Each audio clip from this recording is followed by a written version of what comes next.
Why many writers stay underpaid, and how to break out. I've worked in digital media for the last 10 years. Between building my own websites and working for large media companies, I've noticed a pretty consistent pattern. Many writers and editors are underpaid. And according to US labor data, writers and authors earn about $72,000 per year on average. In digital media, wages are often lower because talent is global, and companies can hire skilled writers in regions where the cost of living is much lower. This also makes scaling content production much easier and faster. And lately, many are saying that AI is the reason. AI is replacing writers, AI is automating content, and AI is destroying creative work. But the pressure on writing jobs started long before ChatGPT. I think that what is happening goes much deeper than AI. But once you understand that, you start to see why some people stay stuck financially, while others dramatically increase their leverage and income over time. So in this video, I want to break down why writers are getting paid less, how the economics of media has changed, and what you can do to increase your value in today's market. Writing became easier to scale. Years ago, it was much more difficult to become a professional writer or journalist. You usually needed a newspaper, a magazine, publisher, or some type of media company behind you. They controlled the distribution, they controlled the audience. And because of that, they also controlled the opportunity. But the internet completely changed that system. Suddenly, anyone could start a blog, launch a website, build a newsletter, publish online, create a YouTube channel, or grow an audience independently. This created incredible opportunity, but it also created massive competition. At the same time, digital media became much more focused on scale. More articles, higher output, more search traffic, and ultimately more revenue. And now AI tools have made basic content production much easier and faster. That doesn't mean that good writing has no value, but it does mean that basic writing became much easier to replace. And when something becomes easier to replace, compensation usually drops. According to Pew Research Center, newsroom employment has been declining for years, long before generative AI entered the mainstream. AI may have accelerated that trend, but it didn't create it. Businesses optimize around economics.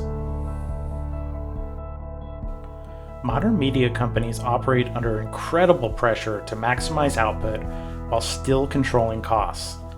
If two writers can produce similar output, companies will usually choose the lower cost option. Digital media intensified that pressure because content performance became measurable through traffic, engagement, conversions, subscriptions, and revenue. Everything can now be tracked. The problem is that many writing roles are now positioned primarily as production work. The focus is often on producing, editing, and publishing content as efficiently as possible. And production work is much easier to standardize, outsource, scale, or automate. That's why many writers feel stuck financially.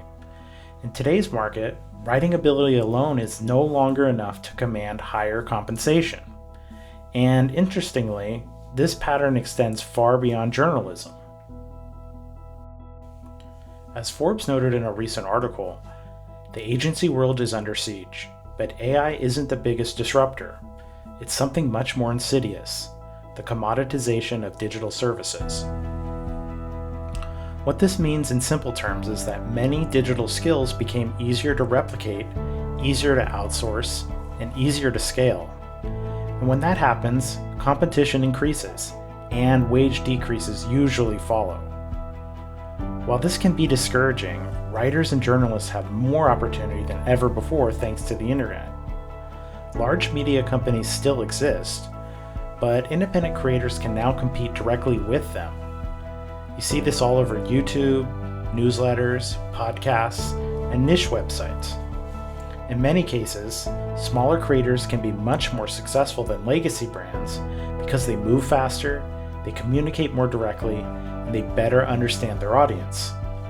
What matters now is less about distribution and more about what grabs the audience's attention, and that changes what skills become valuable. Why some people break out. So where does that leave writers and editors today? In my opinion, the people who increase their income over time usually do one thing differently. They move closer to leverage. Not just writing, but strategy, audience growth, monetization, systems, distribution, analytics, and business outcomes. That's where the market is moving. That's also why creators and independent businesses have become so powerful. According to a recent IAB report, brands are now using creators and influencers as a core part of their marketing strategy, rather than treating them as just an experiment. Today, you don't necessarily need permission from a giant media company to build something valuable. Now you can create your own audience, you can launch your own platform, you can build your own systems, and develop direct relationships with viewers, readers, or customers. That kind of opportunity barely existed 20 years ago. How to increase your value as a writer. Check your current market value. If you feel underpaid as a writer or editor, start with data. Look at Indeed, Glassdoor, LinkedIn Jobs, freelance marketplaces. See what companies are actually willing to pay. Not what someone online claimed they deserve. Actual market demand. That gives you a realistic baseline, because sometimes the issue isn't that companies are trying to exploit you. It's a mismatch between expectations and market value. Audit your own experience honestly. This part might be uncomfortable, but it's important. You need to honestly assess your current level of experience and leverage. If you've only been writing professionally for a short period of time, you probably won't be able to get the same kind of compensation as someone with years of experience, strong credentials, audience influence, specialized expertise, or direct business impact. And in many cases, that last factor carries the most weight. That's completely normal. Early in my own career, I accepted lower paying opportunities because I understood I was still building leverage. I had experience running my own websites, but I didn't have any professional experience inside larger media organizations.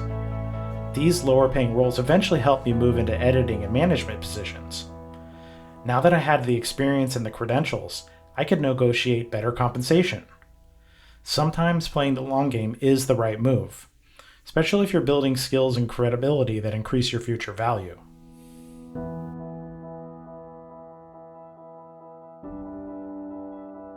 Level up beyond pure writing. I think one of the biggest mistakes writers make today is relying entirely on writing as their only skill.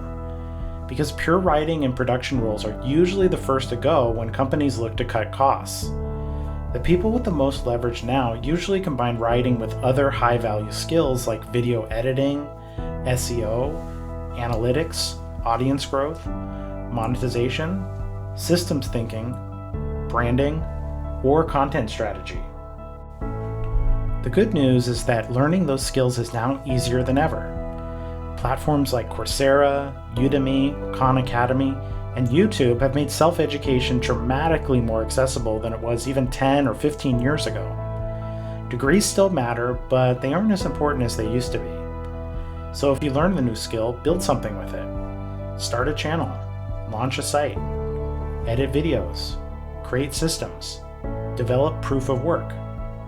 The reason I say this is because practical experience builds leverage faster, and businesses want proof you can actually produce results. The real opportunity in digital media. Overall, I don't think the real issue is simply that writing has lost value. The bigger shift is that publishing became accessible to anyone. Because publishing and distribution became easier, competition exploded. Now AI is accelerating all of that even further. That creates pressure on basic writing rules, but it also creates enormous opportunity for people who are willing to adapt. People who break out financially usually aren't just good workers. They understand leverage, systems, distribution, audience attention, and business outcomes. And interestingly, that leads directly into our next episode, the career trap of being good at your job. Because in today's market, being highly skilled at low leverage tasks can quietly limit your long-term growth and income potential. And that's exactly what we'll break down next.